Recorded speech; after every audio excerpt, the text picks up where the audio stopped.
Hello, this is Dr. Grande. Today's question is, can I analyze the case of Suzanne Laprise? Just a reminder, I'm not diagnosing anybody in this video, only speculating about what could be happening in a situation like this. If you enjoyed this video, please like it, subscribe to my channel, and consider supporting me on Patreon. I will put the link to Patreon in the description for this video. First, I'll look at the background of this case, move to the timeline of the alleged crime, then offer my analysis. In 2023, Suzanne Laprise lived in Plainville, Connecticut. She was a former state employee, having worked for the Department of Developmental Services for 12 years. That department helps people with disabilities. Suzanne had a son with Down syndrome and a daughter who allegedly had legal problems. Now moving to the timeline of the alleged crime. On the night of October 5, 2023, 51-year-old Suzanne Laprise went to a sports bar on Main Street in Bristol, Connecticut. This is about 5 miles from Plainville. She had a conversation with a female patron outside the bar. Initially, they talked about hairstyles, but then the topic changed drastically. Suzanne revealed that her son was disabled and she felt trapped. She also indicated that her daughter had been in jail. The female patron talked to Suzanne about getting help and advised her to take it one day at a time. Suzanne mentioned how her boyfriend was a police officer. In reality, her boyfriend was a former police officer. He had retired in 2012. Suzanne indicated that she had taken her boyfriend's pistol and specifically mentioned how the weapon did not have a safety. She tapped her hand on the side of her purse and told the woman the gun was, quote, right there, unquote. At this point, Suzanne indicated that she was going to make her way to the police station and tell them to kill her or she would shoot them. The female patron did not believe that Suzanne was going to follow through with the threat. However, she once again brought up the idea of receiving mental health treatment. The patron also advised Suzanne to go home and sleep on it and see how things were the next day. Suzanne agreed, but after entering her vehicle, she drove a short distance to the Bristol Police Department at 131 North Main Street. She parked her vehicle on a raised divider next to the sidewalk. After exiting, she stumbled to the ground. Suzanne stood up and walked into the police station. This was at about 11:30 p.m. Suzanne walked through the lobby with a pistol in her right hand. She approached the front desk office, which was behind 2 windows made of bullet-resistant glass. The office was unoccupied at this time, although there were police officers in other areas of the building. Suzanne banged on the left side window with her left hand before using the pistol in her right hand to bang on the window. As she violently swung the pistol back and forth, it appeared as though her finger was inside the trigger guard. Firearm safety did not appear to be Suzanne's priority.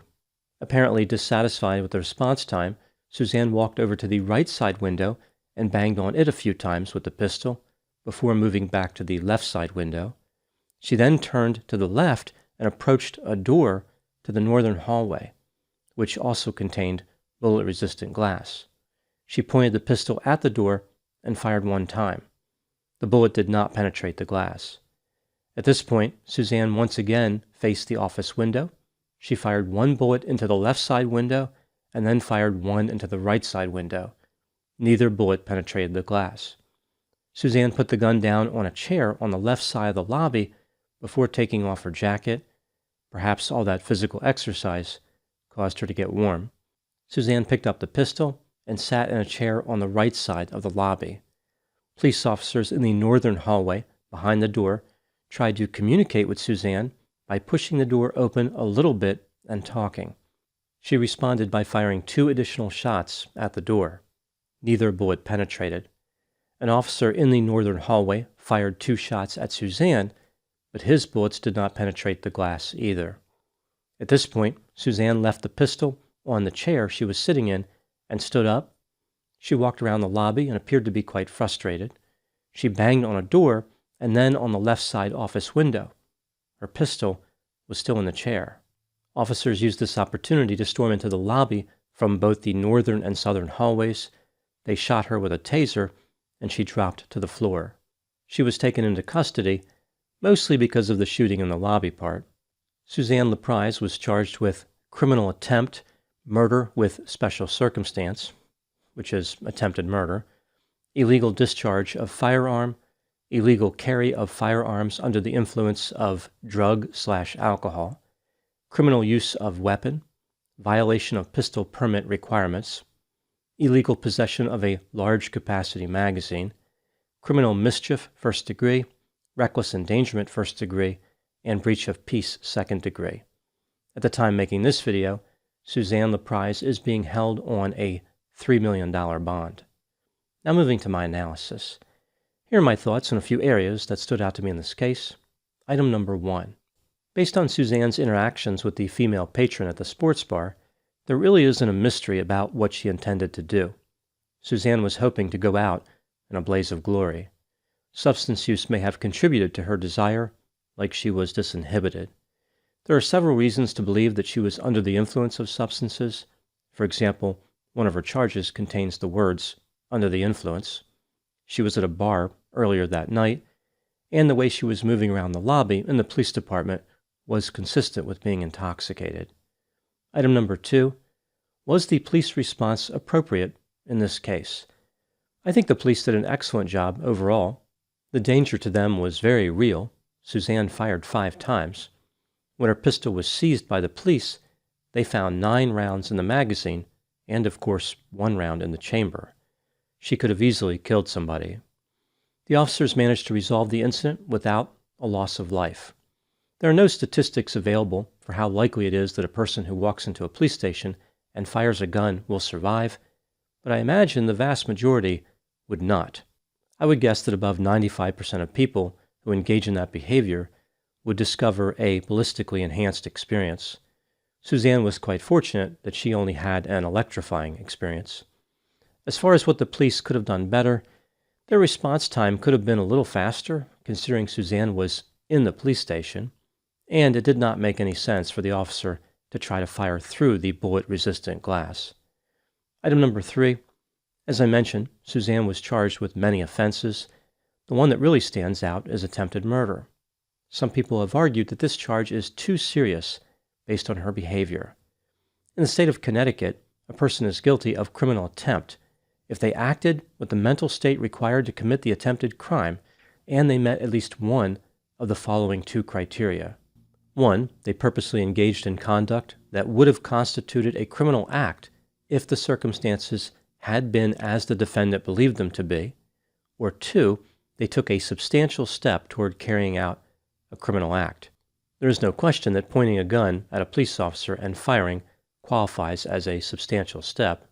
One could argue that Suzanne knew the windows were made of bullet-resistant glass, therefore she never expected to kill anyone. In addition, it's not clear if she was aiming at a specific target when she fired the first 3 shots. Even if one wanted to excuse the first 3 shots, the last 2 were directed at an officer who was behind a door. In my opinion, based on the evidence that has been made available so far, Suzanne appears to be guilty of attempted murder, but of course she maintains the presumption of innocence. Item number 4. What would be a fair sentence in this case if Suzanne was found guilty of attempted murder? In the state of Connecticut, an attempted crime can be charged in the same way as the crime itself, so the sentence for attempted murder can be the same as murder. The maximum sentence for murder in Connecticut is 60 years in prison, but Suzanne was charged with criminal attempt murder with special circumstances. This is because she allegedly tried to kill a police officer. She is facing life in prison without the possibility of parole. Her alleged use of substances does not help her case at all. In Connecticut, substance use generally cannot be used as a legal defense to diminish or excuse a crime. When considering the seriousness of the alleged offense and the evidence that it was premeditated, I think a fair sentence in this case would be around 20 years in prison. Suzanne's alleged behavior was extremely dangerous and unacceptable. In addition to the time in prison, Suzanne needs to pay for the windows. She damaged 2 large windows that cost $10,000 each and 2 small windows that cost $3,000 each. Therefore, she may have to repay $26,000. That's probably the least of her worries right now. Now moving to my final thoughts. This case appears to involve a depressed person who wanted to drag other people into her suffering. When depression meets self-centeredness, it can be just as dangerous as combining substances and firearms, a union which was also prominently featured in this case. Ultimately, Suzanne did not meet her objective, but she has been given a fascinating story that she can use to delight her cellmates for years to come. Those are my thoughts on the case of Suzanne Laprise. Please put any opinions and thoughts in the comment section. They always generate an interesting dialogue. As always, I hope you found my analysis of this topic to be informative. Thanks for watching.